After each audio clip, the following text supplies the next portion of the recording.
Olá, seja muito bem-vindo ao Entre Costas Podcast. Eu sou o Dr. Henrique Trajano de Moraes Costa, minha área de atuação é saúde mental e, mais uma vez aqui no podcast, a gente está apresentando um tema muito relevante e eu trouxe, então, o convidado para ficar na cova dos leões aí. Estou aqui também com a...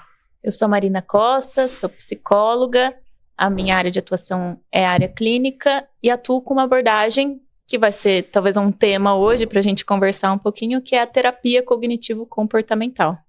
E também com o... Eu sou o Carlos Henrique Costa, pai do Henrique, pai da Marina. Eu sou cardiologista, mas como eu gosto muito da saúde mental, eu fui fazer uma especialização em terapia cognitivo-comportamental também. Mas eu tenho muito interesse sobre o tema de hoje e vou aprender bastante. Quero ver como são essas diferenças aí das duas linhas de terapia. Então hoje a gente trouxe o Dr. João Sala. João Sala está entre costas hoje para falar das diferenças entre terapia cognitivo-comportamental e psicanálise. João Sala é psiquiatra e psicanalista. E a linha é freudiana, né, João? Exatamente. Tudo bom, João? Tudo ótimo, obrigado pelo convite. Missão difícil, né? Missão difícil. Acho que talvez eu consiga falar um pouco sobre a psicanálise aqui, talvez eu consiga tirar a dúvida de vocês ou gerar mais dúvida. Eu acho que esse é um pouco mais de desejo que eu tenho, deixar a dúvida ir embora, porque é o que o psicanalista faz melhor. Legal do João, que eu conheci ele na pós-graduação, como ele é professor lá, e ele trata esses assuntos de uma forma mais leve, né? Então, geralmente o psicanalista... Qual que é o estigma do psicanalista, olha, Dr. Carlos? Muito boa pergunta. Eu estava conversando com o João da minha experiência na psicanálise.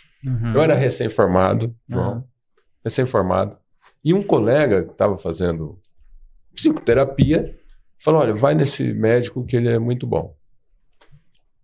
E já começou mal, né? Pois é. Começou mal, tá. E aí, esse médico era psicanalista. Eu cheguei na consulta, na sessão, e ele quieto. E chegou um momento, eu falei, olha, eu prefiro que você conduza a sessão com perguntas. E ele continuou quieto. E esse meu colega, ele falou, olha, daí para pior. Depois ele vai pedir para você deitar no divã. E foi isso que ele fez. Pediu para eu deitar no divã. E aí piorou, porque eu ficava olhando para o teto, não sabia se tinha alguém atrás me ouvindo, e ele só me ouvindo, né? Então foi uma experiência bastante, para mim, difícil até. Ele dava bom dia, pelo menos? Olha, ele não tinha expressão facial, né? Não tinha expressão, ele me direcionava com um gesto com a mão. Tá. E uma vez eu encontrei ele no elevador, e eu cumprimentei e ele não respondeu, João. Não respondeu. Encontrei ele no congresso de psiquiatria, de novo. Fingiu que não me viu. Então, não sei se é o perfil da psicanálise, eu sei que a experiência não foi muito boa, viu, João? Não. Eu acho que isso é algo que se repete, né? A gente tem o estilo do analista e a tua primeira experiência foi com um cara mais fechadão, assim, né? Eu acho que pra ele deve ter sido muito interessante essa fala de que colocou no divã piorou. Né? A coisa ficou pior, assim. Mas a gente tem que tomar muito cuidado. Tem uma coisa que na psicanálise é muito presente, assim. A gente estuda a teoria, a gente entende algumas coisas, enfim, né? A gente tá num aprendizado contínuo. Mas quando a gente vai atender, a gente tem que suspender um pouco o nosso desejo, né? De ver a coisa acontecendo ou fazer do nosso jeito e conseguir acessar aquilo, né? Eu acho que a gente tá falando do setting, né? Então, quando a gente fala muito de setting, eu vou atender a pessoa, tô ali frente a ela, começo a perceber como ela é, como ela consegue falar ou não consegue falar, e a partir dali começam a surgir as demandas, né? Ainda que demandas não verbais, né? Agora, pode ser muito delicioso colocar alguém que tem dificuldade de falar no divã, e aí você dificulta, fala e fala, tá vendo como é difícil? Mas o que eu consigo com isso, né? Vai pra onde isso? Será que só pra uma experiência que pode ser nomeada como desagradável, né? Uma experiência ruim, uma experiência estranha, né? Eu acho que a tua experiência foi estranha. Foi. Mas aí a conclusão que eu cheguei é o seguinte: eu falando das minhas dificuldades, eu estava procurando uma solução sozinho, isso que eu senti. E como é que eu vou encontrar essa solução de problemas que eu não sabia a solução? recém-formado, com ansiedade, Sim. preocupações, incertezas, que rumo seguir, recém-casado. Então, eram muitas as demandas e eu percebi que eu não me senti apoiado pelo terapeuta naquele momento. É legítimo, né? Você traz coisas muito legítimas. A gente começa pensando isso. É um sofrimento muito palpável, né? Eu acabei de me formar, eu casei, não sei para onde as coisas vão, tô num momento de incerteza. Por que não ter uma escuta com um pouco de empréstimo, né? Assim, trazer um pouco para a pessoa de volta, né? Dificuldade por quê? O que te traz essa sensação de acabou de ser formado, né? Acabou de casar também, você quis fazer tudo de uma vez só também, né? Já foi sem medo, mas é legal, né? O que eu faço com isso? O que eu consigo ajudar com isso? Eu acho que você foi falando, eu lembrei de uma ideia, assim, da gente dar sempre um passo atrás e pensar, existe uma demanda, tem um desejo de estar ali, de ser ouvido, né? Tem um desejo de estar ali, de pensar junto, falar, e tem um outro eu ouvindo essa pessoa, acessando, tentando acessar. Eu acho que isso já é muito rico, né? Muito rico. E o que a gente consegue dizer a partir disso? Por mais que seja alguém que está conseguindo nomear, né? Ó, meu problema é aqui, meu problema acabei de me formar, acabei de casar, né? Será que é só isso? Será que... O que significa para essa pessoa ter se formado, né? O que ela identifica, o que é para ela se ver diante de um registro no CRM, diante de um registro profissional, uma carreira, agora não tem mais aquela rotina de faculdade, o que fazer, o que não fazer, agora você, né? Tem uma amiga, psicanalista inclusive, né? Eu vou citar alguns colegas meus, porque é isso, a gente vai trocando, vai aprendendo com os colegas muito, né? E ela faz uma brincadeira, como se fosse o cachorro segurando a própria guia, né? Então a vida tem muito disso, a vida se impõe, ela é muito estranha, né? Eu não consigo lidar com todas as demandas que a vida traz. E é isso, né? A psicanálise vai por esse lugar, da gente ter uma resposta ansiosa perante a vida, porque a gente não sabe o que vai acontecer, né? A gente não é dono, inclusive, de si. Isso é um princípio freudiano, né? O eu, né? Eu não sou senhor da minha própria casa, eu não consigo controlar todos os meus aspectos, os meus pensamentos, o que eu desejo e tudo mais. E que bom, né? Que bom, porque senão eu seria um ser isolado da cultura, um ser isolado da sociedade, isso não existe. Eu preciso do outro, né? João, mas acho que é interessante a gente dar um passinho atrás e depois a gente volta. Tá. Mas quem que foi Freud? Cara, que figura, né? Que figura muito interessante. Um senhor do seu tempo, a gente tem que lembrar disso, né? Então a gente tá falando aí do fim do século XIX, uma Europa que vem de um momento com muita guerra, muito conflito, e vai se deparar com os dois maiores conflitos do século seguinte, né? Primeira e Segunda Guerra Mundial. Ele não vê, né, o conflito da Segunda Guerra da forma como a gente já imagina, né, que foi aquela coisa estrondosa, mas ele viu a primeira e isso mudou completamente, né, a sua escrita, a sua história, mas enfim, um neurologista que naquele momento atendia o que ele vai nomear como as grandes neuroses, né, então momentos de adoecimento, sintomas que não tem uma localização física, que não tem algo ali que eu consiga pegar e falar, ó, o problema tá ali naquele funcionamento, baseado no que se tinha, né. E tem algo que o Freud faz, se a gente for pensar, tanta coisa que ele fala, tanta coisa que escreve, tanto meme que diz que o Freud explica e tudo mais, mas ele teve uma postura que foi fundamental no surgimento da psicanálise, que é, eu não vou falar muito, né? Talvez o teu analista ali tenha pegado isso radicalmente, a gente tem que tomar muito cuidado, mas eu vou ouvir mais do que falo, porque a postura inicial ali do médico que atendia era isso, você tem isso, tem aquilo, o tratamento é esse, e a gente acompanha. Não. Você fala. E, na verdade, essa postura, já cutucando mais, não foi do Freud. Foi da própria paciente, né? Só você vai falar? Você não vai me ouvir? E a partir do momento dessa postura dela, a partir do momento dessa mudança, opa, tem alguém aí, dono da sua própria história, que é isso que a gente procura, né? Que o sujeito seja protagonista da sua própria fala. E aí eu consigo, talvez, espelhar, mostrar. Eu tenho um psicanalista que, inclusive, ele é médico. O nome dele, inclusive, é o mesmo que o teu, Henrique. E ele fala assim, construir um triplex na cabeça da pessoa, né? Tem esse meme. A gente não constrói ainda bem, né? Espero nunca construir. Mas talvez a gente consiga falar, tem um triplex aí, você viu? Inclusive, ele tá mobiliado, organizado. E você nem tá... Ele tá aí faz tempo. E ele tem uma energia, inclusive, gerindo esse triplex. Ele tá sustentável. Não sabia. Tem. Você quer falar dele? Percebeu ele? Ou tá de boa assim? Talvez seja legal falar dele. ele sustenta muita coisa, esse triplex. Então a gente não vai demolir ele, a gente vai entender por que ele tá aí. Então eu acho que o caminho é isso, né? Fazer a pessoa, inclusive, conseguir contar sobre a própria história, porque a gente se aliena, né? A gente não fala sobre si. Exatamente. E essa, na minha experiência, foi muito interessante, porque esse olhar para dentro, isso eu acho que a terapia me ajudou, porque eu consegui esse olhar para dentro que eu não tinha. Eu olhava para fora, ao redor das situações que eu estava vivenciando, mas essa terapia me ajudou a olhar para dentro.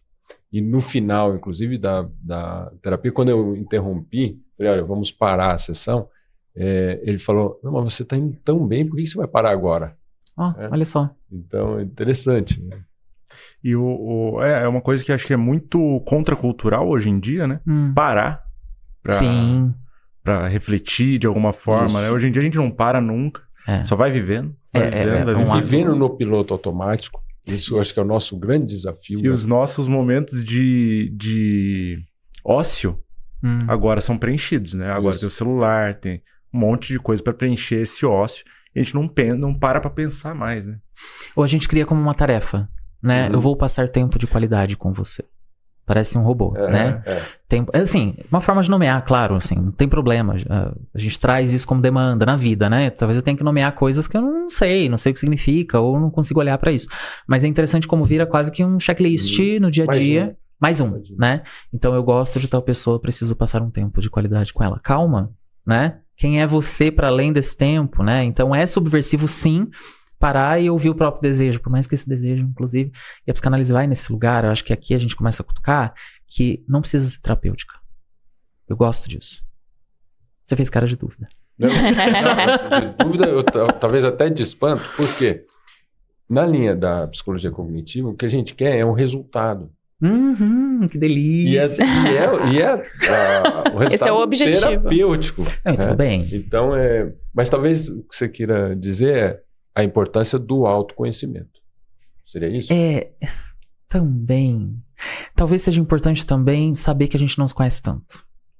Vem desse processo histórico, quando o Henrique pergunta quem que é o Freud, vem de um momento assim que a gente acredita muito. E eu acho importante, tá? Acho importante, inclusive para hoje, 2025, de que a gente precisa seguir a luz, a gente precisa da luz da razão, do conhecimento, do estudo e tudo mais. Isso se faz muito importante, inclusive agora, infelizmente, a gente tem, né, o mundo da informação e não necessariamente do conhecimento. Agora, tem algo do humano que é de esconder, que é de silenciar, que é de colocar debaixo do tapete, deixa pra lá, ou ativamente, deixa isso dentro da minha família, não mexe nisso, não fala sobre isso, entendeu? Isso diz respeito só ao nosso núcleo familiar, não quero que as grandes organizações... Por que esconder, né? Então, claro, autoconhecimento é interessante, mas também entender que a gente não se conhece tanto assim. E talvez isso siga como uma realidade, diante do que é ser humano mesmo. E acho que também passa pela instrumentalização de tudo. Tudo tem que ter um porquê, tudo tem que ser instrumentalizado, ter uma função, né? Então, meditação. Mas por que você medita? Né? Qual que é o resultado disso? Tem que ter um resultado. Não pode ser a coisa por ela mesma, né? E eu costumo falar também do quartinho escuro, que cada um tem. Ótimo. Né? Um quartinho escuro. E aí eu entendo que a questão da terapia é pelo menos você ter alguém do seu lado para entrar nesse quartinho e olhar com uma lanterna o que tá ali dentro. O triplex. O triplex. Sim, bacana. Dentro disso que o João falou, é interessante perceber que esse quartinho escuro, muitas vezes a gente não quer dar luz, levar luz para determinadas dificuldades que nós temos. Então nós vamos vivendo meio que desempenhando papéis, utilizando máscaras para esconder muitas das nossas dificuldades. Eu acho que a gente chega num momento que a gente consegue nomear de formas diferentes coisas muito parecidas e coisas iguais, inclusive, né? Então, são abordagens completamente diferentes. Ela acabou de dar um exemplo aqui, né? Da forma como ela enxerga isso. Quarto escuro, é legal ter alguém do lado. Super, né? Eu acho super interessante. Eu acho, inclusive, importante pro paciente que tá nesse processo, né? E que a psicoterapia, sim, vise resultados, né? É que talvez a dificuldade de dialogar em relação à psicanálise, isso eu coloco até como um problema nosso, é que psicanálise é psicanálise. né? Então ela tem um saber próprio, uma ideia própria, ela se baliza por si, e isso também gera problemas, né? A gente precisa se olhar e estudar e dizer o que a gente está falando perante o mundo, né? Qual que é a nossa proposta. Mas de fato nem sempre é uma coisa terapêutica, mas talvez dialogue com isso que você está falando de autoconhecimento, que vou dar exemplos práticos, porque aqui a gente é tudo profissional, a gente gosta de exemplo prático. Eu tenho alguém que não percebe que odeia a própria mãe. Ou não percebe, isso foi um exemplo meu de um tempo atrás que eu estava acompanhando, não percebia que estava odiando a própria filha. Filha criança, veja bem. E aí a resposta perante isso era entristecer, né? Porque eu sustento a tristeza perante isso, ou perante não perceber isso, né? A gente fala de inconsciente, acho que é uma grande diferença. Eu consigo me entristecer perante essa noção. Eu ainda não percebo que eu tenho essa noção, mas sustentar essa raiva que eu tô sentindo da minha filha pequena eu não consigo ainda, né? E aí entrar em contato com esse desejo é uma forma de, com muito cuidado, ir ali com preparo, né? Então, balizando, né? Cercando ali. Tudo bem. Em algum momento você sentir raiva dessa criança. Uhum. E agora eu quero entender por que sentir raiva e o que não te permite sentir raiva de alguém e o que te permite, né? Então, por isso que às vezes não é tão terapêutico. Pare de sentir raiva do seu filho. Não. Entenda que você pode sentir. Você, antes de ser mãe, é um ser humano. Antes de ser mãe, é uma mulher. E eu tenho certeza que algumas coisas se abrem mão ali. Então, vamos olhar pra isso. Sim. Né? Uma coisa que eu aprendi muito com a psicanálise na faculdade é sobre essas emoções, principalmente no ambiente familiar. Do tipo, tá tudo bem você não gostar da sua mãe. Não é porque ela é sua mãe que você precisa gostar. Às vezes ela fez coisas pra você que te machucaram. E você, às vezes, não precisa manter essa relação que te machuca. Né? Ou do seu pai, ou seu irmão, ou seu filho. Então, eu acho que isso foi um grande aprendizado. E que, mesmo quando você gosta, as relações, elas têm amor e ódio. Né? Sim. Para alguns teóricos, inclusive, eles são o mesmo, né? A gente não precisa colocar o teórico como um profeta, né? Então, esse aqui é meu livro sagrado, ele falou isso. Mas que cutuque a gente pensar. Amar tanto a ponto de esquecer o ódio, odiar tanto a ponto de esquecer que aquilo ocupa o tema central da minha vida. Então, eu tô amando aquela figura que eu odeio tanto, né? Assim, é uma coisa que é transcendental, né? E isso que você falou, eu acho que é um aprendizado que fica pra gente, de que esses sentimentos não significa que eles sejam negativos. Agora, em relação ao objeto primário de amor, aquela primeira figura ali que cuidou de mim, deu alimento, sustentou, que em algum dia, algum período ali, não foi um dia, foi um período, eu comecei a perceber que eu sou uma pessoa e ela é outra, porque parecia que tava tudo muito grudado, e ainda assim eu odeio essa pessoa. Cara, difícil. E até hoje, apesar de ser um senhorzinho ali que ele publicou o surgimento da psicanálise em 1900, né, interpretação dos sonhos, primeira tópica, isso é pra gente, né, que a gente fica pirando nessas coisas. Em 2025 ainda é difícil sustentar isso, né?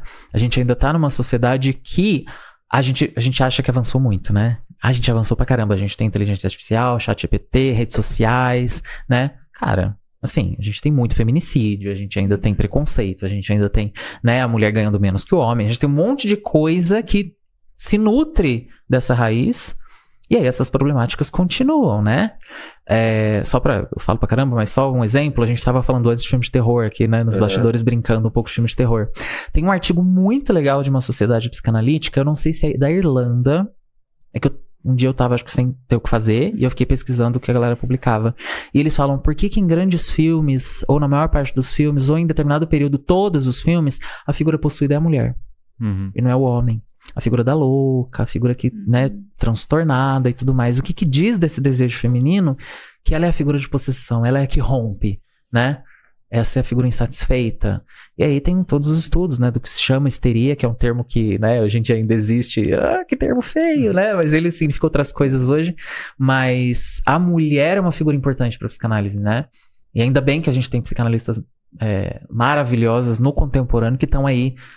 Como diz vou citar a Vera Iaconelli, que é uma das que eu conheço e admiro, a gente bate fofo em alguns teóricos, né? E é interessante, porque você falou do contexto e dos problemas que a gente vive hoje, continua Sendo, então, em contextos de relacionamentos abusivos, o que o homem fala da mulher? Ela que é a louca. Sim. Ela que é a ciumenta, sendo que ele pinta e borda e faz o caos na vida da mulher. Né? Isso, lógico, generalizando, mas a maior parte das vezes é o homem. Fala isso depois de cometer algum ato de violência, seja ela física ou seja psicológica contra essa mulher, né?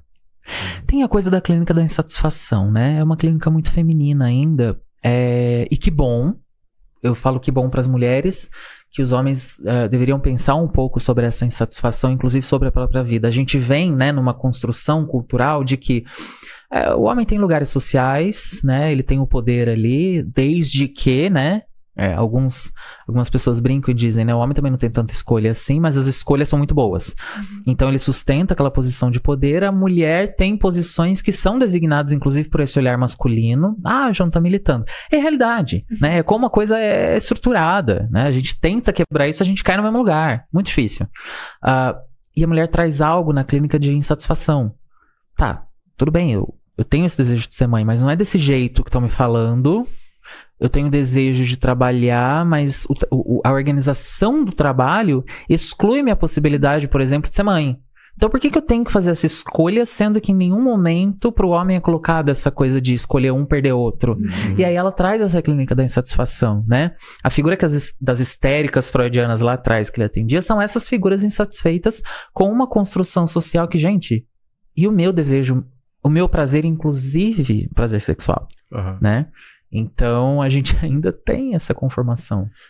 João, a visão limitada que eu tenho em relação a esse recorte do momento histórico ali seria de mulheres doentes naquele contexto que ele vai estudar, segundo uma repressão, seja sexual, seja uma repressão de vida mesmo, que as mulheres elas podiam habitar ali só uma parte ali da residência, né? Ou elas tinham desígnios ou escolhas muito bem delimitadas, e isso começa a gerar, então, alguns sintomas nervosos.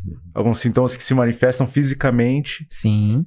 E aí Freud vai estudar isso e vai desenvolver um método bem sucedido para tratar isso. Seria isso, mais ou menos? Essa é a primeira, vamos dizer, a primeira hipótese dele, a primeira ideia dele. Ela tem frutos e ela tem barreiras, ela encontra empecilhos. Os empecilhos, primeiro, são nessas próprias pacientes, que bom. Segundo, os empecilhos são em outros casos um pouco diferentes, especialmente com pacientes homens, mas, na verdade, decorrentes da própria história, do próprio momento histórico. Então, assim, sim, né? Eu tenho uma conformação social que me gera essa insatisfação perante a realidade. O meu desejo é sempre no lugar do proibido, tá? Eu acho importante pensar isso. A gente tem desejos que, pelo arcabouço social, pode ser familiar, pode ser ali, naquela relação micro da família. É impossível de você expressar, e isso vai sair de uma outra forma, né? Seja por sonho, seja por sintoma, geralmente por sintoma, né? O sintoma é a melhor forma que a gente tem para lidar com algo reprimido. Agora, nem sempre é tão matemático assim, sabe? Então, um caso inicial dele era isso, né? O desejo de trair o marido, né?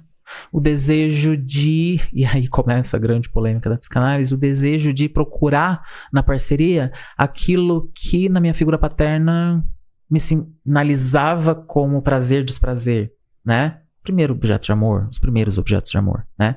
Então ele começa por aí. Num segundo momento, não significa que aquilo expressado seja realidade.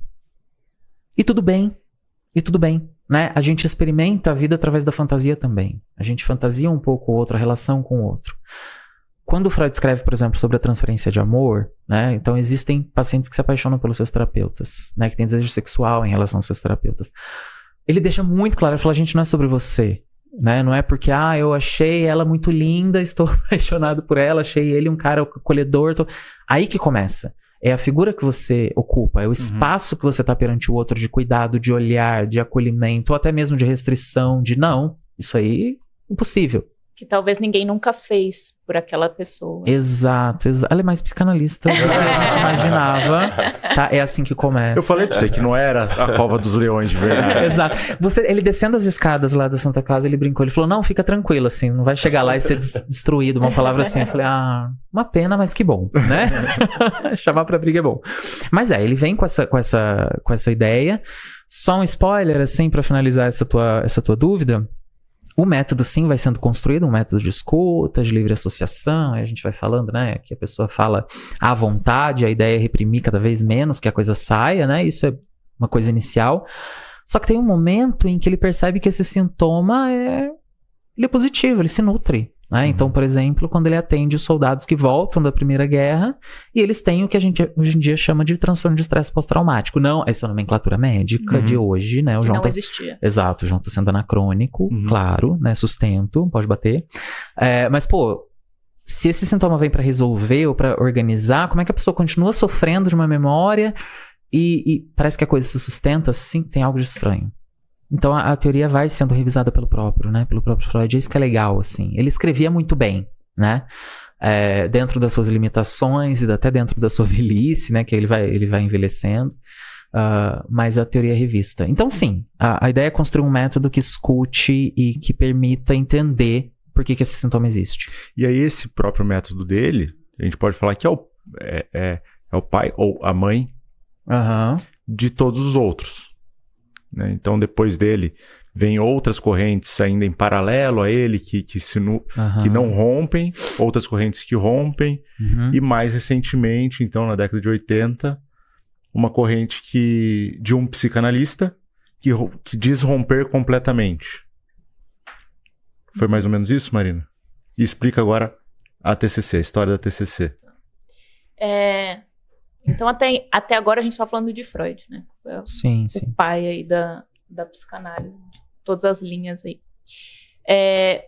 Aaron Beck era um psiquiatra, psicanalista, nos Estados Unidos. Então, em outro momento, na década de 80, totalmente diferente. Sim. Tem 80 anos separando, né? Sim, não, e é o que ela diz, né? Anos 80. A gente tá falando de um período... É recente. É muito recente. Muito recente. Isso é legal. Um período os anos 80 rompe com muita coisa, né? Ali 60, 70, 80. Foi um período de ruptura, né? A saudade até hoje. Todo mundo tem saudade. Né? É bizarro, assim. Eu acho muito interessante, muito. Mas enfim, por favor. Então, Bom, nesse contexto... E aí é engraçado, né? Porque, além da psicanálise, a gente tem outras abordagens. E aí, abordagens o que são? Eu falo, a mente humana ela é tão complexa que existem diferentes formas de entender o seu funcionamento. E a forma que eu entendo esse funcionamento vão gerar intervenções específicas. Né? Então, são as abordagens, são as linhas teóricas. E aí tem a psicanálise, tem a comportamental, tem as teorias humanistas, tem tudo isso, são várias possibilidades. E aí nasce a cognitivo-comportamental. Já existia uma linha cognitiva que vai olhar, então, para pensamentos, ela é um pouco mais olhando para o cérebro, para as funções. Existia já a comportamental, que vai olhar para ratinhos, cachorros e experimentos. Ela é mais experimental. E é interessante que é do Skinner, né? Do Skinner. E ele não era nem médico, né? Ele era, acho que, professor de inglês. Eu não lembro. Ele era um professor universitário, mas não era a área biológica. Ah, sério? Eu não sei. E aí ele... E aí ele fez bastante teste com ratinhos. Sim. Sobre comportamentos, recompensa, punição e afins, e com cachorros. O reflexo de Pavlova, né? Isso. Que passava um carrinho com a comida e via que as glândulas salivares... É o mesmo nome do doce? Pavlova? Olha. Não, eu acho que é Pavlov. Não é Pavlova. Tá, pensei no doce, entendeu? Essa é a minha contribuição. Essa é a minha contribuição como psicanalista para comportamental. Com certeza. Sim. Mas tá nesse mesmo lugar, né? De alimento. Não, sim. Tô pensando na Pavlova ainda. E aí, então, em todo esse contexto, o Beck começa a pensar em como estruturar da melhor forma uma técnica que fosse replicável. E aí ele vem da psiquiatria e que sempre foi muito comum a testagem de medicamentos. Então, eu tô ali trabalhando com pessoas depressivas. Para um grupo de pessoas eu dou a medicação, para o outro eu não dou, para eu ver se essa medicação funciona. E assim com várias medicações hoje em dia. Então, por isso que a época é importante. Claro. Né? Na década de 80 isso já acontecia. Na época de Freud, imagino que ainda não. Uhum. E aí ele começa a trabalhar com essas pessoas, ele pensa, por que a gente nunca testou terapia? Deu para um grupo, não deu terapia para o outro, e vê se essas pessoas melhoram. Qual é a importância da terapia? Será que se a pessoa percorrer uma jornada sozinha, ela não melhora naturalmente? Ou será que a terapia tem um papel, de fato, nessa melhora? Uhum. E aí o Beck ele vai se importar com a questão científica, com a testagem, com a evidência, com protocolos de tratamento. Então ele estrutura muito mais essas questões. E retomando o que a gente já falou em outros podcasts, né? Por isso que hoje a gente fala, a TCC é a que tem melhor evidência científica para tratamento de alguns transtornos, como ansiedade, depressão. E aí que entra muitas vezes as discussões sobre as linhas teóricas. Então a outra linha não funciona? Não é isso. Né? Eu acho que essa é a questão para a gente conversar aqui. O primeiro ponto, assim, eu acho que para uma terapia, para eu avaliar se ela funciona ou não, tem a questão da pessoa. Então, a pessoa se identificar com aquela linha teórica. Aquilo faz sentido? Não faz sentido? Né? Como a abordagem mesmo funciona. Né? Tem identificação com o terapeuta. Claro. Que é um ponto bem importante também. Sim. E tem as características, né? Por exemplo, o João mesmo falou, daqui você é a mais psicanalítica, né? Gostei. Mas existe isso, né? Cada pessoa se expressa de um jeito. O psicanalista que você foi se expressa de uma forma muito mais dura. Ou não se expressava, Ou não né? Acho que ele não se isso, expressava. Também tem isso. E é essa identificação. Porque às vezes tem pacientes que chegam para mim, eu pergunto, já fez terapia antes? Já? Geralmente eles não sabem a linha teórica, mas eu pergunto, como que era? Eu falava muito. E o terapeuta me ouvia muito, mas ele falava pouco. Eu falei, bom, já tenho uma pista, imagino que possa ser. Né? Geralmente a psicanálise tem esse padrão. Todos os psicanalistas são assim, João? Não, absolutamente, né? Absolutamente. E é isso, tem um estilo, tem as escolas. Eu acho legal a gente trazer essa linha. E que bom que surgiu uma que tem essa linguagem, né? Que dialoga com essa forma de saber biológico da psiquiatria e tudo mais. Porque nisso mora onde existe o benefício, onde existe a possibilidade, onde se encaixou no momento histórico e se encaixa hoje. E também um olhar crítico de que existem outras formas e outra forma de ver essa pessoa como um sujeito, né? Se a gente for ali ferrenho e vamos transformar isso numa discussão de abordagem, a psicanálise nem seria tanto assim uma abordagem, né? Ela seria a psicanálise e não é pra todo mundo. Não é, né? Tem uma muito, muito divertido, tem uma fala do Lacan que eu sempre truco, sabe? Se é real ou se não é, mas eu gosto da história. De que um cara queria muito ser analisado por ele. Bom, Lacan foi num período assim, tecla SAP, né? Lacan é o cara da escola francesa, né? Então a psicanálise lacaniana, ela tá muito famosa no Brasil, inclusive, o que me chama atenção, tá? Ele foi contemporâneo de Freud, assim? Não. Me chama muita atenção, porque eu acho que ela vem ela vem de um período histórico ali na França, né, de um estruturalismo, tanto que ele vai falar de estruturas, né, ele vai pela via da linguagem. Então, assim, um lacaniano mesmo vai falar assim, dentro da gente está o inconsciente, dentro da gente tem vísceras, o inconsciente está na linguagem, né, então é uma outra forma de ver, mas enfim, por que eu cheguei nesse cara? Ele era, assim, o que muitos hoje em dia ocupam, e tem que tomar muito cuidado, do cara intelectual da época. Né? Então, esse é o psicanalista. Nossa, ele é muito inteligente, cuidado, né? A nossa ideia não é essa. Por mais que a gente... Lógico, a gente quer estudar, a gente quer saber, a gente bebe de cultura, a gente bebe de arte, a gente quer saber de cinema, a gente quer saber de filme de terror, de tudo. Mas a ideia não é ocupar essa posição de saber, né? Eu sou o grande intelectual que eu vou desvendar a sua mente. Tá errado. Já começou muito mal, inclusive. Mas, enfim, ele tinha essa fama, né? Os seminários, era uma atividade ali da elite intelectual do período da França, né? Enfim, o cara queria ser analisado por ele. E ele disse, quando eu tiver dinheiro, quando eu tiver possibilidade, eu vou marcar pra gente pra eu fazer análise com você. E disse que ele respondeu, tá bom, quando você tiver dinheiro, você vem. Então, assim, peraí, calma, né? Pra gente, é uma brincadeira do tipo, você já coloca a impossibilidade diante do discurso, né? Não posso. Tá bom, quando você puder, você vem. É toda uma brincadeira. Mas por que eu tô fazendo esse jogo com o que ela disse? Que bom que a gente foi entendendo que, pegando a palavra dela, a complexidade humana é, eu digo, imensurável, né? A gente consegue medir algumas coisas, consegue qualificar algumas coisas.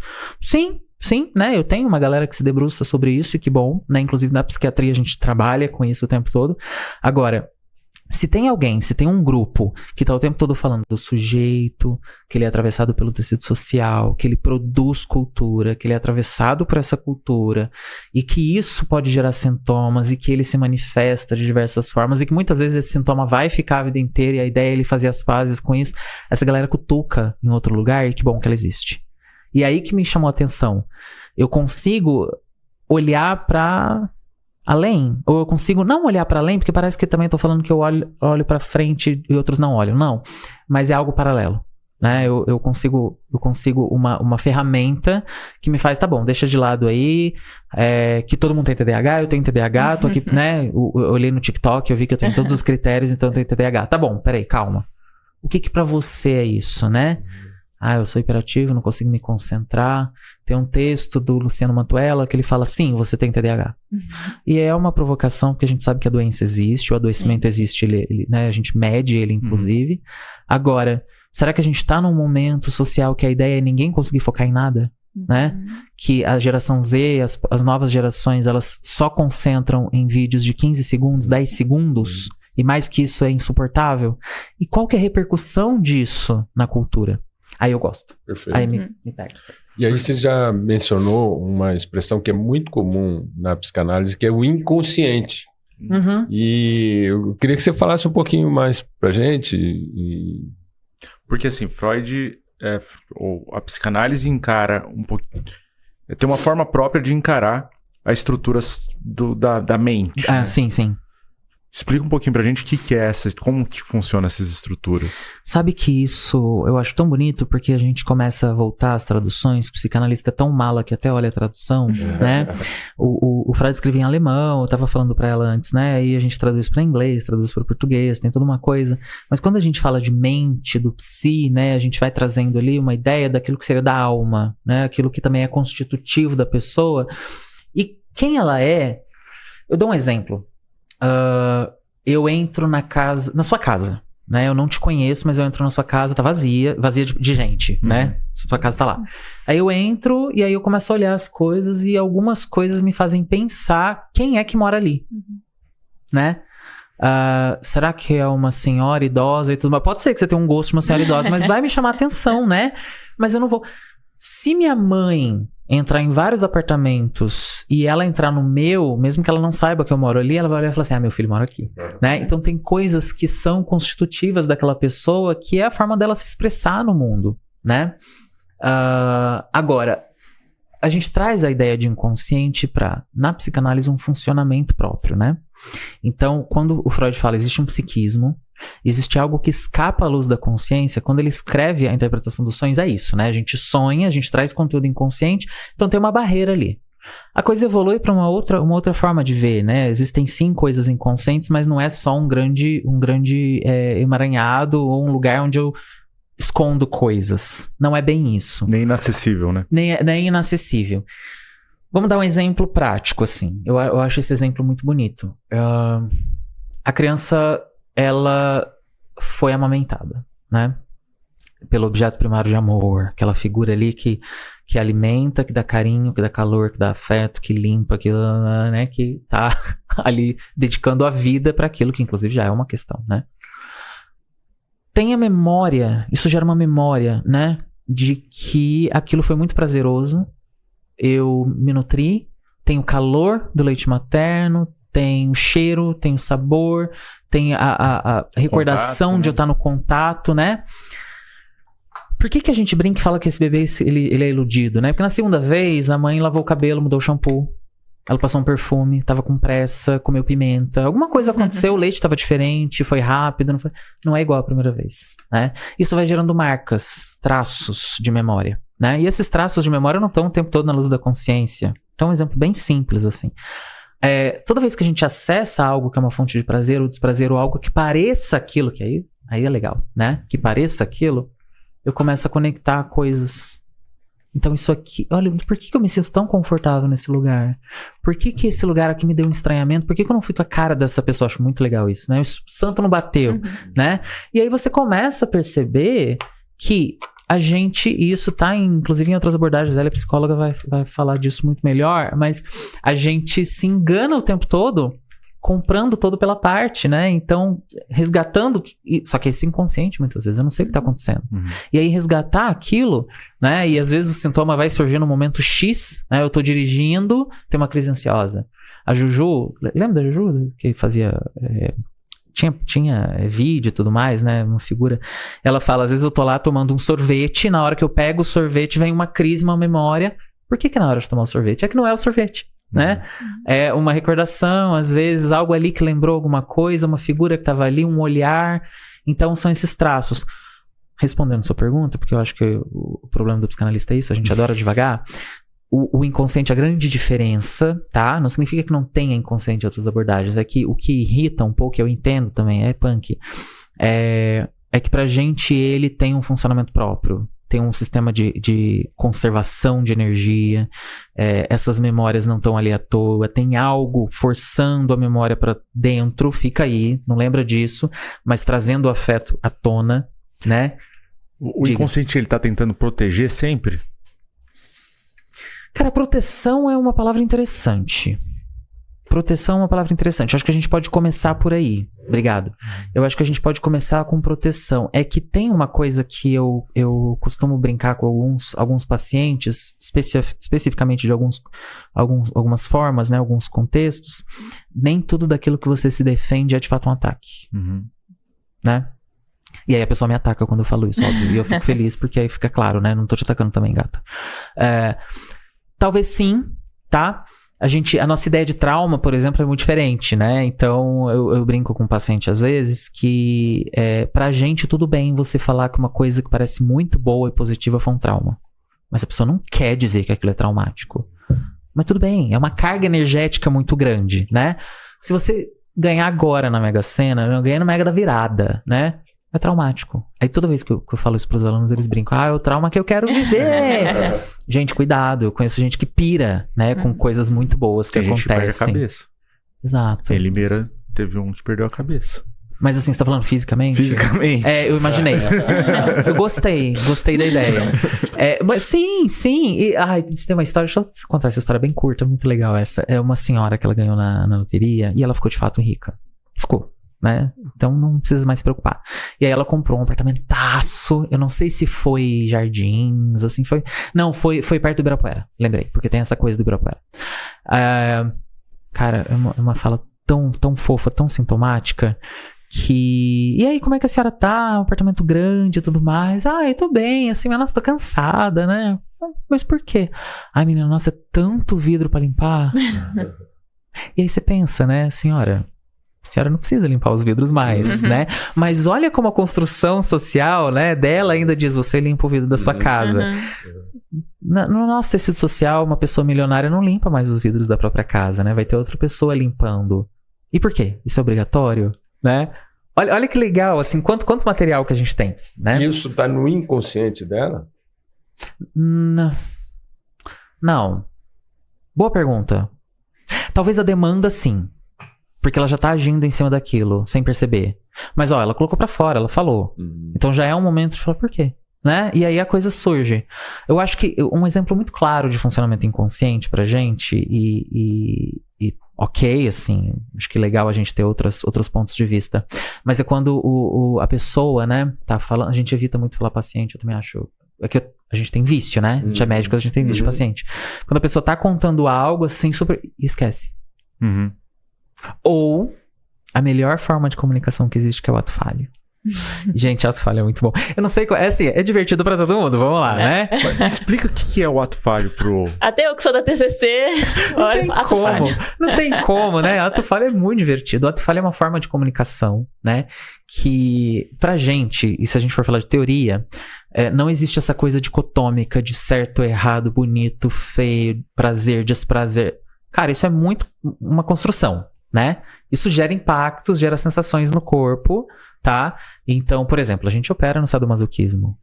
Já começou a falar de sexo, psicanalista? Não, mas não só isso, né? A gente opera na dor, no prazer, naquilo que a gente se esforça e que é desprazeroso, mas eu tô aqui fazendo, né? Tem um plantão e tem alguma coisa que 12 horas, mas eu gosto, né? Tem coisas que estimulam a gente a estar ali. O ato falho, essa comunicação que eu vou falar A, com a maior convicção do mundo, que eu falo A, eu falo B. E aí eu revelo um baita de um sintoma. Vou dar um exemplo. Gente, todas as manifestações políticas, tudo isso é válido. E isso não é papinho. É válido, né? É válido. Mas vou dar um recorte. A gente tava numa supervisão e tinha uma mulher, uma figuraça, assim, uma mulher de meia idade, né? E ela tinha alguns insucessos no relacionamento afetivo, né, com homens, e tava numa dificuldade e tudo mais, e ela tinha, assim, tava naquele movimento dos protestos bolsonaristas, de ficar na frente do quartel, era essa galera mais ferrenha nesse sentido, né, e ela tava lá. E era um tema, né, um tema frequente, e ela com dificuldade de falar das relações afetivas, e ela ia muito deslocando para essa via política, que também é uma defesa, né, então eu vou falar só daquilo, deixa tudo de lado. E aí esse analista que tava junto, ele foi mais comunicativo, tipo, não, vamos falar disso, né, não deixa de falar, isso é uma coisa que você traz. Acho importante você pegar isso no colo, né, essa questão da sexualidade e tudo mais.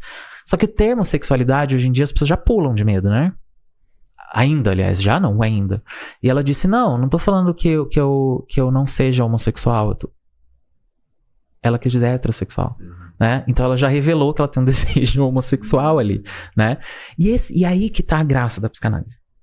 Isso foi um ato falho, né? Ela quis dizer que tem algum afeto homossexual escondido ali. Significa que ela é lésbica?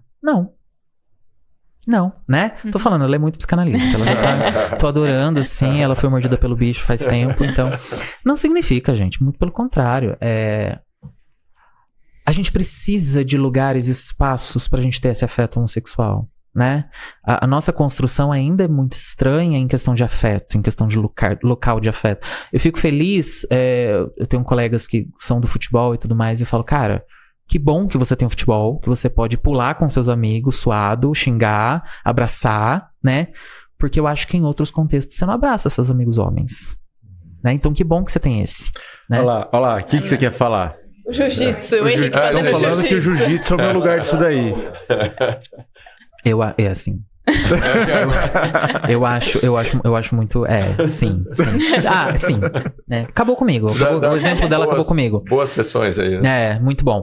Mas então, eu preciso desses lugares, desses espaços, porque imagina essa agressividade masculina, tá? É só homem que é agressivo, que machista. Não, mulher também, pô. Mas a mulher tem vazões, né? Tem amiga, preciso te contar, sim, né? O homem vai ter ali o espaço da barbearia, que bom que existe também. Aí você vê que é uma coisa até mais infantilizada, né? Agora é um pouco da minha crítica, assim. É bom deixar isso de lado.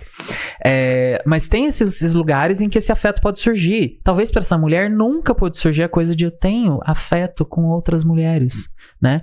E esse afeto, ele toca na minha sexualidade. E sexualidade para psicanálise é muito mais do que eu dizer homo, hétero, bi.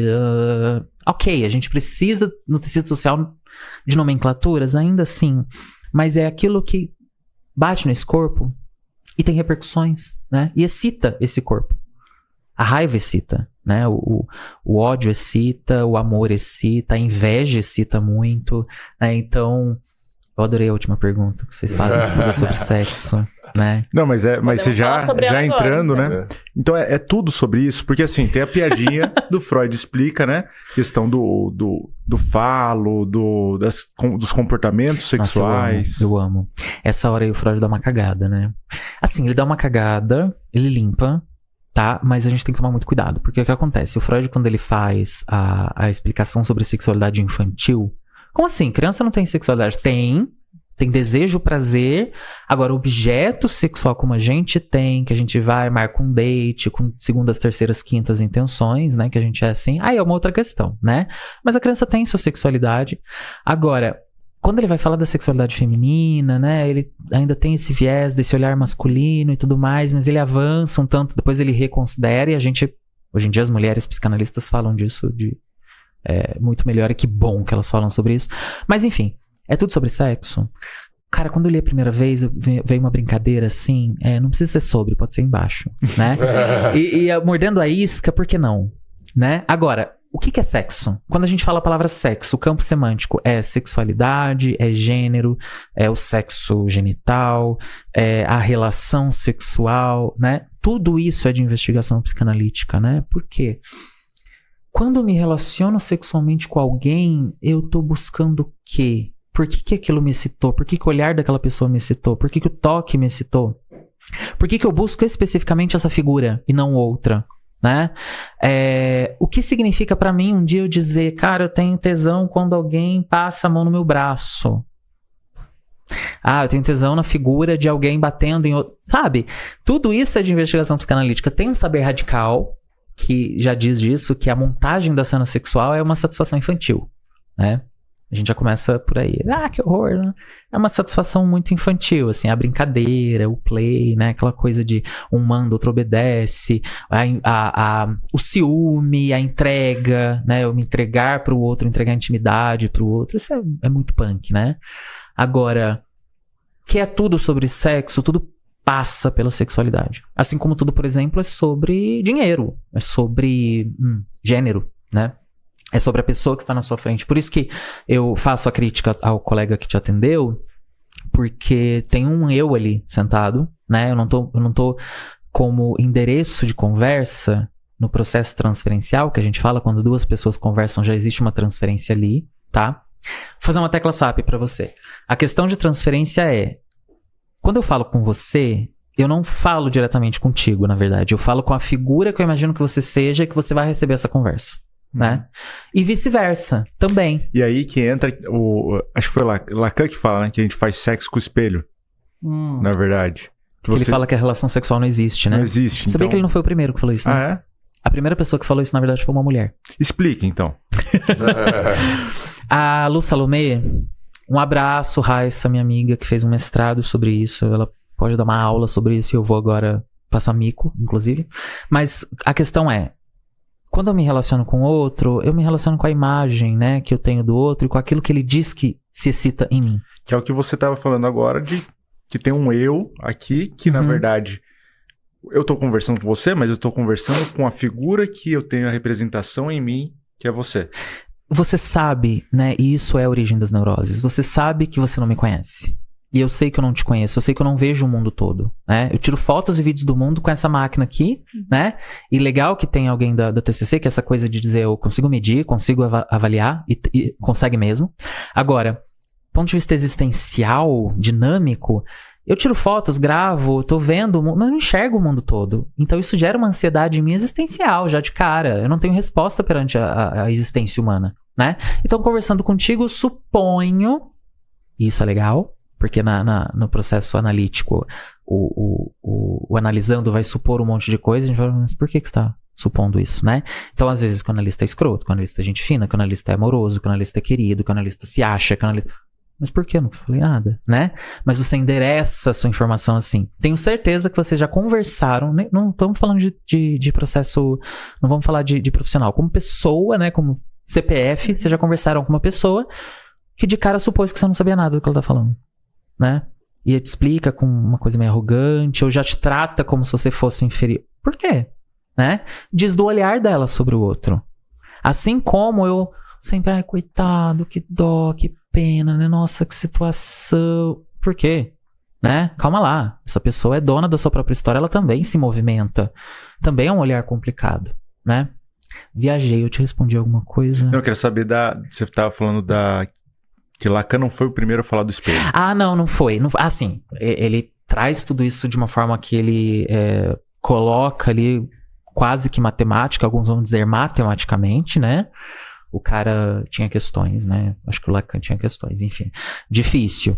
Agora, outras pessoas falavam sobre isso, né? Então, a Lu Salomé vai falar, né? Que a gente não tem essa relação de fato com essa figura. Então, a figura de prazer, a ideia de prazer é aquilo que eu externalizo e que eu acredito que você vai corresponder. Nunca vai atingir totalmente, né? É aquela coisa de colocar o dedo no espelho e eu perceber que meu dedo não toca porque aquela é uma imagem refletida, né? Então, já que se começa aquilo, é de saber da psicanálise por que algumas mulheres foram silenciadas e vão ser silenciadas, né? Porque quando uma mulher produz um artigo, uma teoria, assim, a gente fala, esses dias uma psicanalista do contemporâneo, ela fez um livro com bastante poesia. E aí um psicanalista falou, é um livrinho besta de poesia. Opa! Se fosse um homem falando, né? A junta militando. Não é só sobre isso, né? É esse olhar crítico. Se você se propõe a ser psicanalista e você não faz esse olhar crítico perante a cultura, sinto muito, né? Começamos mal. Mas, de fato, a relação sexual é da ordem da transferência, né? É da ordem das fantasias. A gente não vai abandonar as fantasias. Talvez deslocar algumas coisas, entrar em contato com elas. Esse processo é doloroso, mas a gente sustenta, a gente vive muito em fantasia. E essa questão do falo, dessa relação com o charuto, do Freud? Cara, de começo, o Freud era muito fissurado na ideia orgânica, né? Como ele era neurologista, ele no começo ali da sua trajetória, ele tinha certeza que ele ia explicar tudo pela anatomia e dizer, não, tem um problema físico aqui, deslocamento físico, aquela coisa da anatomia e o destino. Não, mas sim, que porcaria, né, João? A gente odeia psicanalistas. Qual que é a questão? É que uma figura que antes de nascer, vide chá revelação, né? A gente descobre que vai nascer um ser com pênis. O pai pula de alegria, quase mata as pessoas que estão em volta, né? Igual um primata. Se for menina, ele recebe piadas sexualizando o bebê que tá dentro da barriga da mãe. Então, ter um pênis diz assim, que legal, foda. Não ter o pênis, meu filho vai pegar sua filha.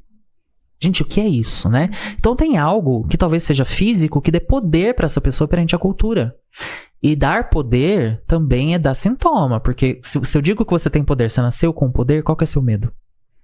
Perder o poder. Então você tá sob ameaça. A paranoia, muitas vezes, tá nisso, né? Tem sempre alguém tirando o meu falo. Alguém vai tirar, né? E talvez esse alguém seja mulher. Porque ela não tem. A gente evolui nessa teoria de que não é sobre isso, é sobre o poder, né? É sobre o dinheiro, é sobre a sujeira, né? Então a gente vai evoluindo nesse conceito, tanto que Lacan fala, na verdade, o falo é da mulher. Porque se nessa estrutura social é a mulher que vira e fala, você é o homem, porque eu não sou, então o poder é dela, na verdade, ela delega, ela entrega, né? Desculpa, a pergunta pode ser até meio boba, né? Mas por que, por exemplo, com a mama, com o seio da mulher, o homem não tem essa questão? Eu acho que é a questão do ovo da galinha, sabe? Eu adoro essa pergunta, inclusive tem psicanalista que fala da inveja do útero. Eu acho muito bonito, porque sim, né? Tem uma figura na sociedade que é quem dá luz, quem gera vida, né?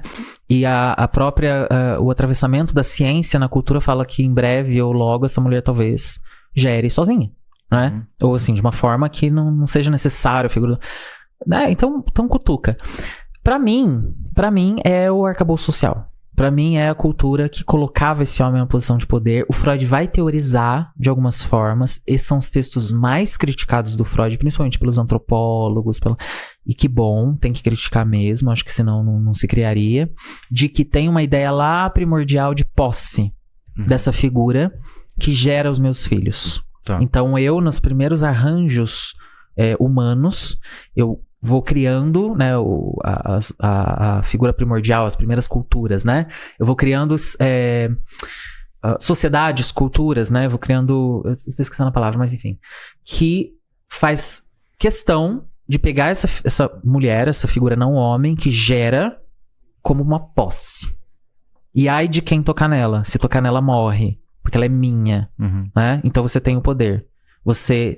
Que aí é a provocação do Lacan, né? Você tem um poder porque você tá com alguma coisa na sua mão que você diz que é o que te dá poder, né? Então, na verdade, é a figura feminina. Claro, gente, hoje a gente tem outras leituras porque a gente tá num outro atravessamento cultural, né? A gente tem a questão da homossexualidade, a gente tem a questão da transexualidade, de que são posições sexuais perante o desejo, perante o afeto, né? O ser humano transcende sempre e vai fazer isso sempre, né? Mas eu te respondi? Sim. Obrigado. E até a questão do seio, aí não é Freud, mas quando a gente vai olhar para as linhas psicanalíticas, tem a Melanie Klein, que eu falei, né, que eu estudei na faculdade, ela vai olhar para essa relação aí do bebê com o seio, né, da relação materna. Sim. Então, é certo a gente dizer que existem psicanálises? São várias linhas dentro, por isso que você falou, não é uma abordagem em si, porque a linha freudiana é uma, lacaniana é outra. É certo? Gosto. Eu acho que o radical é, sim, a teoria freudiana. A gente vai revisitar sempre, ler a teoria freudiana, entender que, por exemplo, ele não atendeu, assim, totalmente, né? Porque ele entrou em contato, sim, com psicóticos, Lacan, sim, né? Deprimidos graves. Então, é uma outra figura, o Jung mesmo, né? Atendia muito psicótico, né? Que ele vai para ele cria uma outra forma de ver, inclusive os saberes são outros. Agora, o que a gente pode dizer é, existem escolas, né? E a escola inglesa vai por esse caminho, por alguns caminhos, a escola francesa por outros, né? E é bonito isso que ela fala do seio, né? Que ela fala do seio mal, do seio bom, e o Winnicott fala da mãe suficientemente boa, né? Porque nunca vai ser totalmente boa. Eu gosto desse olhar, né? Ele ainda fala muito da mãe, por isso que a Vera brinca, a Vera Iaconelli, que ela bate fofo no Winnicott. Porque, pô, não é a mulher, a mãe, que é obrigada e que é responsável por tudo, mas na cultura e no momento que ele escreve, até hoje ainda assim, né? Então, a gente provoca, mas entende que ainda assim é a mãe, né? Quem sabe? Tem um vídeo no TikTok muito legal que eles pegam pai e mãe e as crianças. E aí pergunta pro pai, qual que é a data de nascimento da sua filha? Não sei. Qual que é o nome? Cara, que dor. Qual que é a professora da escolinha? Não sei. Qual que é o nome da melhor amiga? Não sei. Aí tem uma família, cara, que é uma família latina. Adoro. E aí tem várias crianças. E a mãe começa. A Maria Fulana, a melhor amiga é a tal. A professora é a tal. Essa aqui, data. E ela sabe de todos. Então, poxa, a vida se impõe, a cultura se impõe, né? Então tem escolas. E essas escolas vão tratar dessas formas, né? Por exemplo, nem todo mundo é lacaniano. Nem todo mundo sustenta esse silêncio. E que bom, né? Agora, tem gente que vai, assim, adorar a abordagem lacaniana. Adorar os cortes. Achar muito interessante. Eles são, assim, eles surtem efeitos, né? Agora, é pra todo mundo? Não é, né? Porque que tem bom. a questão de identificação individual de cada um. Tem. Né? Eu acho que uma pergunta importante, que você já falou um pouquinho, mas pra gente talvez aprofundar mais. Jung não é considerado um psicanalista. Não. Por quê? Ai, eu ia beber água. Você ia tomar um banho, pai. Diva, muito bom, muito bom. Exato. Cara, o que acontece? Porque o que ele faz, essa é a resposta dos psicanalistas, que é super dolorosa, né? Eu não gosto muito, mas assim, é real. O que ele faz não é psicanálise, tá? Então, os conceitos básicos, assim, para os junguianos são outros, né? A própria ideia de inconsciente, a ideia radical de sintoma é outra. Então, a forma... Os nomes são muito parecidos e são muitas vezes iguais. É que ele tem outras nomenclaturas que são muito bonitas, inclusive, né? Mas a prática, né, é uma análise. Ele chama de análise. Inclusive, tem um termo. É que eu não vou lembrar de cabeça agora. Não sei se é psicologia... Tem um termo que ele mesmo chama, que não tem nada a ver com análise. Mas ele se intitula analistas... analítica, né? Então, tem psicologia analítica, mas tem um outro nome. Mas, enfim, é a análise junguiana. E tudo bem, tá? Agora, por exemplo, pra gente, inconsciente é lugar de conflito. A ideia recalcada, ela tenta retornar, gerando sintoma, gerando xiste, que é aquele riso que não sei por que foi engraçado, não sei por que isso gera graça, mas tem uma coisa lá atrás que diz que é engraçado, né? E todo mundo opera. É uma coisa que o psicanalista menos opera, sabia? Eu tento trabalhar com xiste, com riso, com essa piada. Eu acho que dá pano pra manga. O ato falho, o sonho, mas tem uma repressão, né? Tem uma coisa assim de... Não vem pra tona. Não vem pra tona seu desejo de matar seu pai. Fica aí. Entendeu? Talvez você elabore isso com rivalidade. Ou com dizer, o que você fala pra mim de vida, de filho, de ideia de filho, não é o que eu quero. Entendeu? Então eu te destrono dessa posição. Ok. Ideia de conflito. Sintoma conflito. Formação possível de lidar com conflito. Pro Jung, não. O Jung inconsciente é lugar de potência, o lugar das sombras, é onde, por exemplo, a minha energia, vamos dizer, o ânimos, né? A energia masculina tá presente, significa que a ânima, a energia feminina tá recalcada, né? Então, eu posso recalcar potências. Eu tenho um exemplo de uma analista junguiana que eu acho muito bonito. A criança chega perto da mãe, deixa eu ajudar o menino. Deixa eu ajudar no almoço. Não, vai pra lá, cozinha no lugar de mulher. Recalca. Pode ser um puta cozinheiro no futuro. Então não tem algo ruim lá, né? Tem algo que pode trazer à tona. Então a ideia não é de conflito. A relação sexual mesmo, esse encontro de eus, né? Pro Jung, inclusive, esse eu, ele dá uma desaparecida, né? Ou ele se consolida. Tem uma diferença, eu não lembro qual que é. Mas é teórico.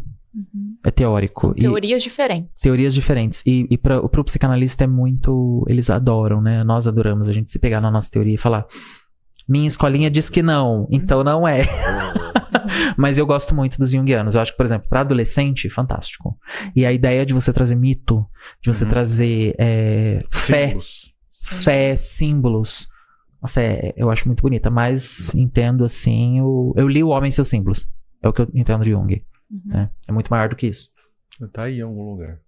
O livro. E ele foi contemporâneo de Freud, e aí rompeu. O príncipe, né? O sonho do Freud é que ele continuasse, que ele fosse... E aí tem várias cartinhas maravilhosas que eles trocam, né? Uma coisa de um amor não correspondido. É isso, o afeto homossexual, né? O Freud era uma bichona, o pessoal adora zoar, né? Eu era uma gay enrustida. Mas, gente, calma, né? Talvez, a gente não sabe, não tá vivo, né? Mas tinha um amor ali que não foi correspondido, inclusive foi rompido, do tipo, não concordo com essa teoria e vai embora, né? Cara, mas meu sonho era que você fosse o filho pródigo, você continuasse. Não, inclusive discordo, inclusive vou para um outro lado, né? É a grande cisma, né? Inclusive, textos freudianos da época, eles carregam esse ranço do Freud. Se você lê, é muito legal, assim, porque a psicanálise é muita fofoca, né? O psicanalista é um fofoqueiro sublimado, né? Então ele coloca lá, por exemplo, ele explica o ponto dele e ele deixa muito claro: estou explicando porque é assim. Então uma coisa, tipo, tem alguém dizendo que não. Ele coloca um ranço. Assim como quando ele fala da cultura, mal-estar na cultura, que ele já viu a Primeira Guerra Mundial, ele tá com aquele ranço. É pra dizer, sabe, a gente é podre, a gente é muito ruim, olha o que a gente faz, né? Então carrega um pouco disso. Mas é. Bom, e aí, na psicologia cognitiva, a gente tem aquele modelo cognitivo, a conceituação cognitiva. O que nós sentimos é fruto do que nós pensamos, e os nossos pensamentos têm origem nas nossas crenças. Essa é a conceituação cognitiva. E o que nós fazemos é fruto disso também, do que nós pensamos. Então, isso me parece um conceito muito prático, objetivo. Sim. Na psicanálise, ela é mais intuitiva, ela é mais subjetiva, filosófica, interpretativa. Como é que você define essa, comparando com a psicologia cognitiva? A ideia de falar filosofia é interessante, né? Porque tem uma busca ali por um saber, um prazer, né? Por querer saber sobre algo. Subjetivo também é interessante. Sabe que no meu... Eu tô fazendo mestrado agora, e tem alguns colegas que brincam, né? 10 anos pra terminar o mestrado, né? Eu mudei o tema, tá, gente? Então, fica isso. Eu falei pro meu orientador, falei, nossa, essa análise que a gente faz tem uma dificuldade porque ela é muito subjetiva, né? Ele falou, opa, pera lá. Sim, é algo que não é palpável, concreto, da forma como você está esperando, mas não significa que a gente não consegue colocar de uma forma a dizer que isso, a pessoa está dizendo X em relação a Y, a pessoa está dizendo A em relação a B. Então tem algo ali também que pode ser mais materializado, né? O que eu imagino que você fala de subjetivo é que como que eu acesso a herança cultural, a herança materna-paterna? Eu tomei uma rasteira uma vez quando eu estava conversando com uma paciente filha de japoneses. E ela disse: eu vou pro Japão e eu sou brasileira. Eu não sou japonesa. Meus pais são nascidos no Japão, mas eu não. Eu vou pro Japão, falo japonês, tenho fenótipo, tenho a característica, né, de uma mulher japonesa, mas eu sou brasileira no meu jeito de andar, no meu jeito de me comportar. Eu estou no Brasil, eu sou japonesa. Eu não sou considerada brasileira. Todo mundo pergunta pra mim, você é japonesa, né? Sim. Quem que eu sou? Né? Então, até eu acessar esse dado, né, e eu acho bonito você falar crença, isso que é passado, e isso que é entendido que foi passado, porque pode ser que a pessoa fale de uma repressão muito grande, de um lar muito estreito, e se você entrevistar o pai e a mãe, eles vão falar, nossa, não, mas eu fiz porque amava. Não, mas assim, se eu não fizesse isso, tava correndo perigo, tava correndo risco. Mas a percepção do sujeito pode ser de uma grande restrição. Ou de se sentir jogado no mundo, largado no mundo, né? Desamparo, rejeição. O desamparo é o que a psicanálise mais ama, né? Porque a sensação humana principal é do desamparo, né? E nisso ela conecta com a TCC, que também tem a crença de desamparo. Desamparo aprendido, né? Desamparo. Tá. Você consegue explicar? O desamparo aprendido... Não sei se consigo. Saí da faculdade há algum tempo já. Não, isso tudo bem. A nossa ideia de desamparo é essa aprendida inicialmente, né? De que quando você tinha um desejo e ele era imediatamente suprido através de uma demanda, inclusive não verbal, então esse bebê que chora, fez cocô, chora, alguém limpa. Tá com sono, chora, se irrita, alguém mina, dá carinho, afeto, conforto. Tudo tem um ser que responde, né? Eu sou gigantesco, sou imenso, porque todos meus desejos são cumpridos, né? É aquela coisa muito basal. Aí eu descubro que esse ser é outro. Inclusive, se ele quiser, ele fala assim, não, vai ficar chorando que eu tenho outra coisa pra fazer. Né? Já dá uma sensação de desamparo muito grande, mas nesse momento se inaugura o eu, e eu entendo que eu existo, eu sou um ser excitável, irritável, amável, odiável, né, e tudo mais, e aquele ser que eu amo, que se dedica pra mim, é outro ser, né? Eu inauguro eu. Sim.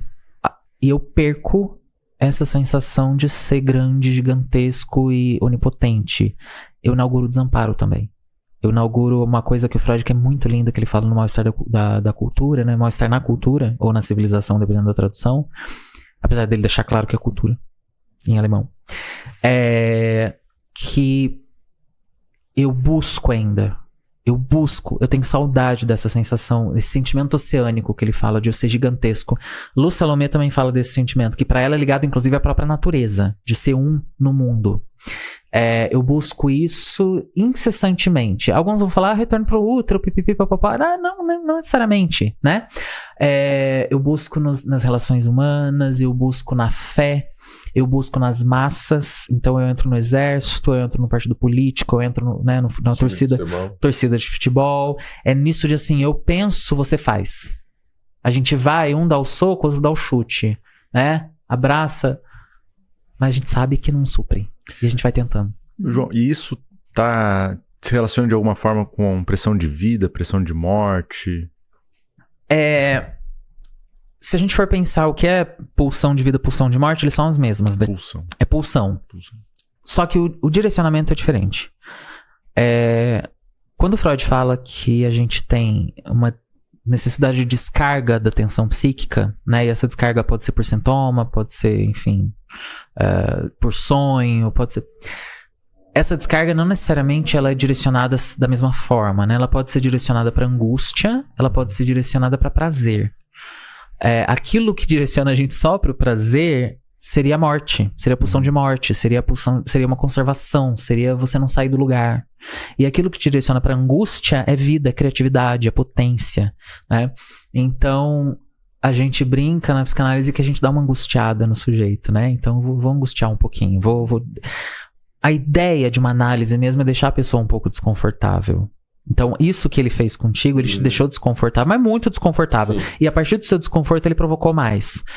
Calma, né? Porque você foi embora. Não, é muito legal isso que você falou agora, porque isso foi 31 anos atrás, mais ou menos. E é exatamente a sensação que eu saía da sessão era de desconforto. E depois que eu fiz a TCC, eu sempre falo, olha, o paciente tem que sair confortável da sessão. Então você está dizendo que a linha da psicanálise é diferente. E a gente precisa também entender as Cavei minha própria cova agora. Precisa ser um pouquinho mais mãe nesse sentido, que a gente dá uma puxada de orelha, mas aí a gente faz um carinho, né? Você tá falando que ela é psicanalista, né? Ela falou da mãe. Você viu? Não, gente, tá claro isso, tá posto isso. Então, sabe que nem sempre a gente só provoca desconforto? Porque, por exemplo, o narcisista, pro psicanalista, tá?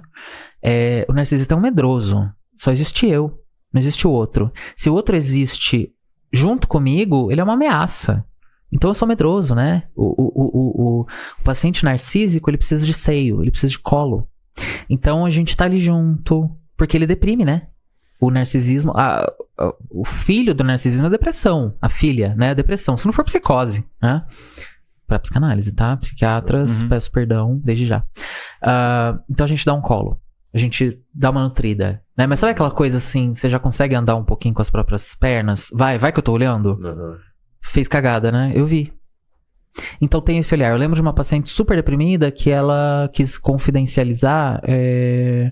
Isso não é minha, né? Isso é de supervisão, então eu posso falar até porque a gente muda, né? Umas características. Que ela praticava pequenos furtos. Dá prazer, eu não sou pega e tudo mais. E é uma confissão pro pai, né? Pra esse lugar, né? Dessa transferência. Me corrija. Ou faça parte, né? O desejo tá ali. Por quê? Né? Por que transgredir isso? Será que ninguém nunca corrigiu? Ou será que a correção veio de um outro lugar, né? E aí o processo foi esse. Ao mesmo tempo dando colo, dizendo que tá errado. Você percebeu? Você sabe que tá... você sabe que tá errado?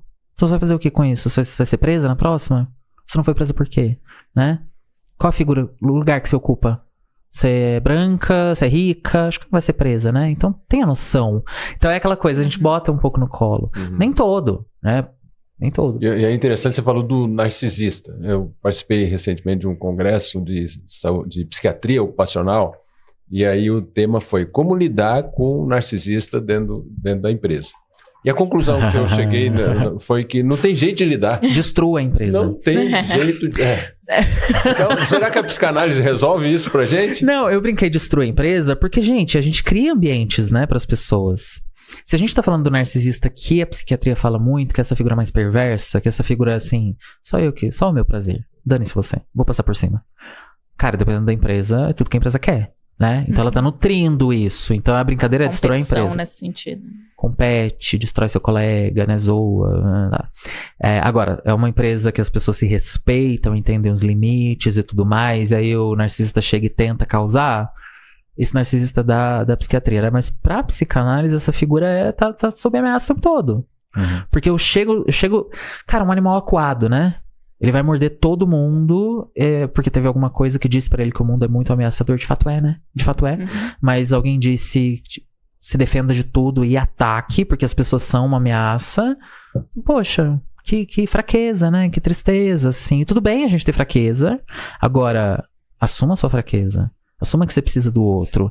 Assuma que alguém faz a coleta do lixo na sua casa, né? Que senão sua casa vai ficar amontoada de lixo. Eu tinha um paciente que ele gostava muito de Batman, essas coisas, né? De quadrinhos. Eu também gosto. Tá? Fica em off falando dele como se não fosse.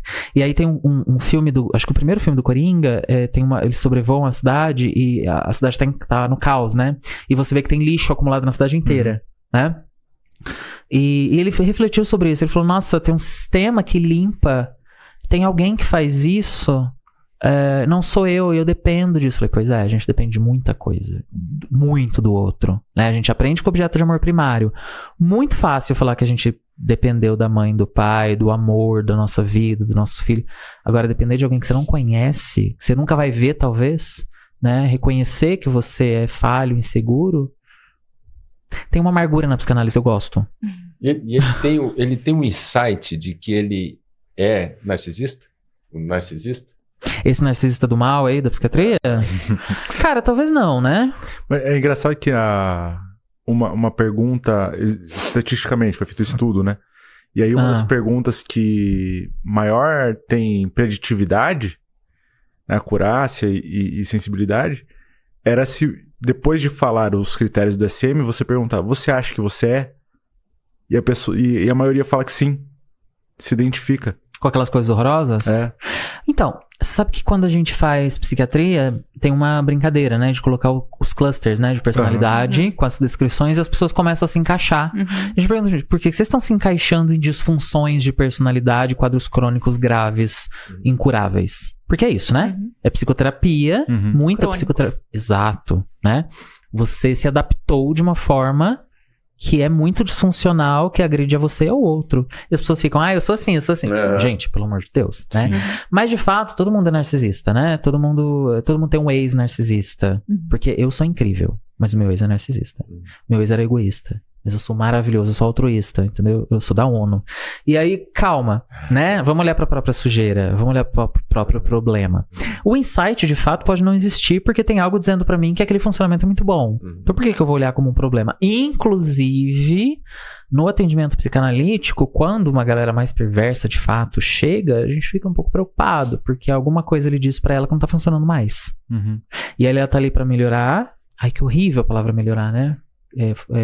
Não é boa essa palavra, mas enfim, ela tá ali pra deslocar, mudar, ou pra ganhar novas ferramentas, né? Tem analista que fala, não atendo estrutura perversa, não atendo, encaminho com todo carinho, ou acredito que não devo atender. A Maria Rita Kel, que fez um livro sobre depressão, ela ficou muitos anos não atendendo o paciente deprimido. Ela falou, não consigo, pra mim não dá. E aí, mudando de assunto, né? Acho interessante que depois mas ainda ficando nesse assunto, depois parece que na terceira onda de TCC, né, numa onda mais recente, existe quase que eles estão querendo fazer as pazes com a psicanálise, em que eles pegam muitas estruturas para formar a DBT, né? A dialética. Comportamental dialética. Né? Então, acho que ela passa muito por isso de não julgar, de jogar pro paciente ou pra pessoa responder, né? Não, mas isso não é perigoso? Onde que tá o seu prazer nisso? Mas aí é interessante, porque justamente sobre o que a gente tá falando, porque ela nasce de uma paciente borderline para tratar borderlines, que é um transtorno de personalidade. Sim. Né? Então, justamente, eu acho que esse retorno tem a ver com essa questão de... Uma adaptação. De que não... Dentro da TCC é mais difícil, porque é uma questão crônica. Sim. De personalidade, é de estrutura. Sim, exato.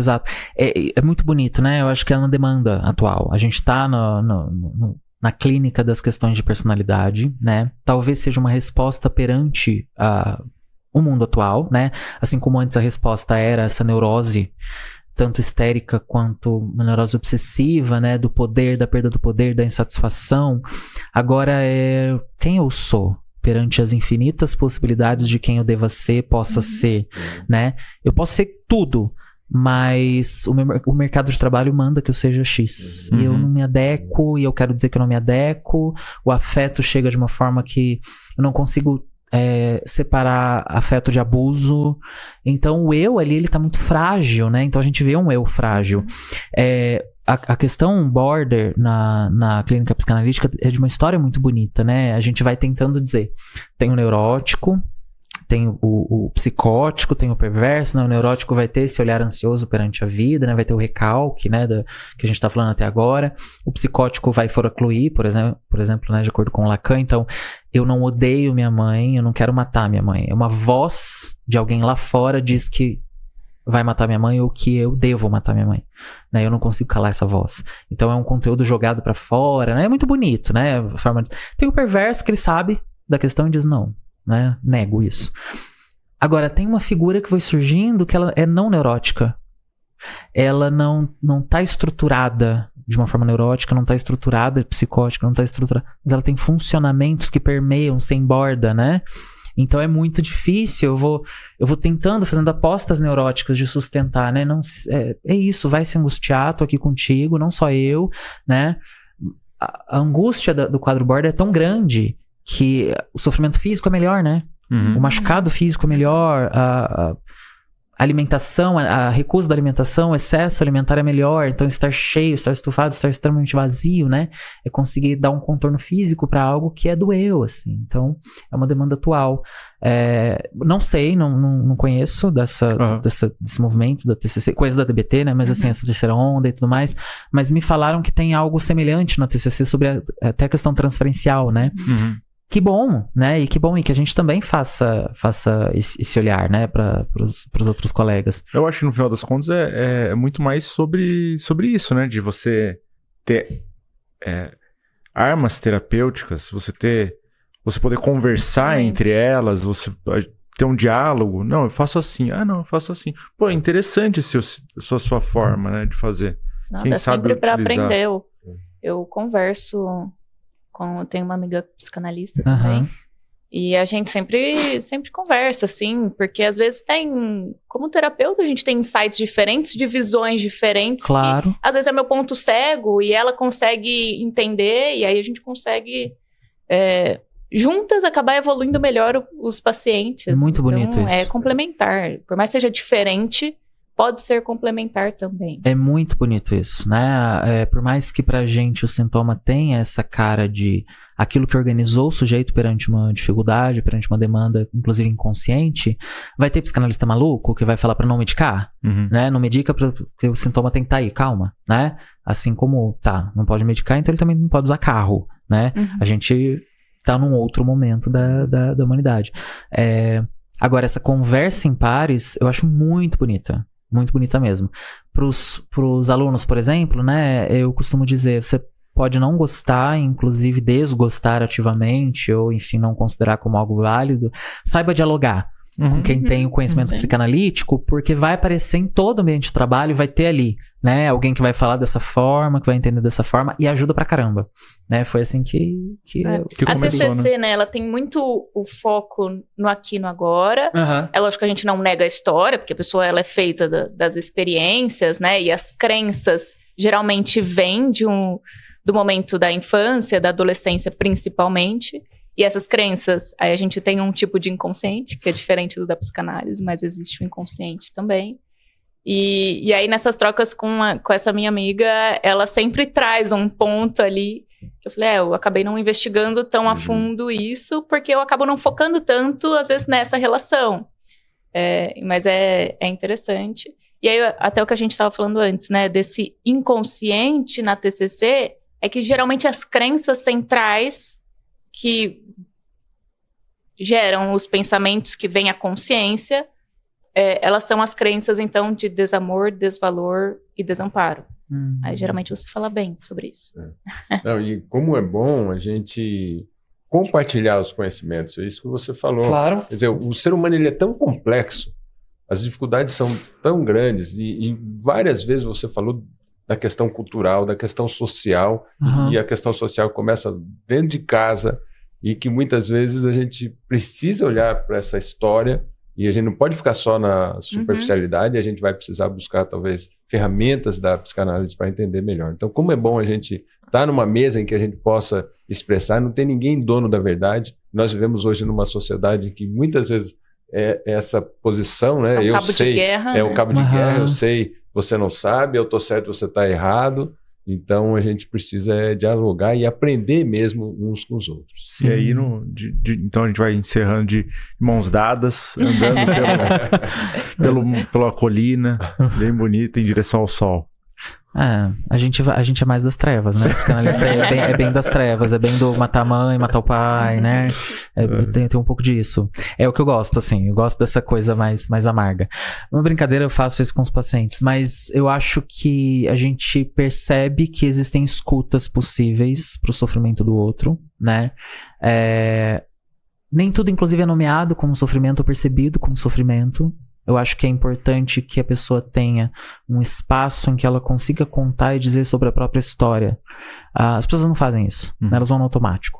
E quando elas conseguem contar sobre a própria história, elas têm alguém ali espelhando. Nossa, sério que eu fiz isso? Sério que eu sou essa pessoa? Que eu me considero essa pessoa? Eu não vejo que eu sou tal figura. É muito bonito quando o sujeito percebe que ele é protagonista da própria vida, Sim. né? Eu acho que isso é a beleza da psicanálise também.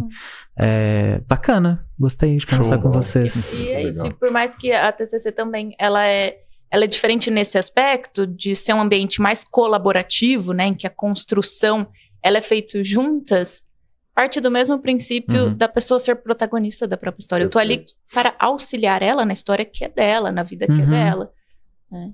Tem esse ponto também. Muito bom.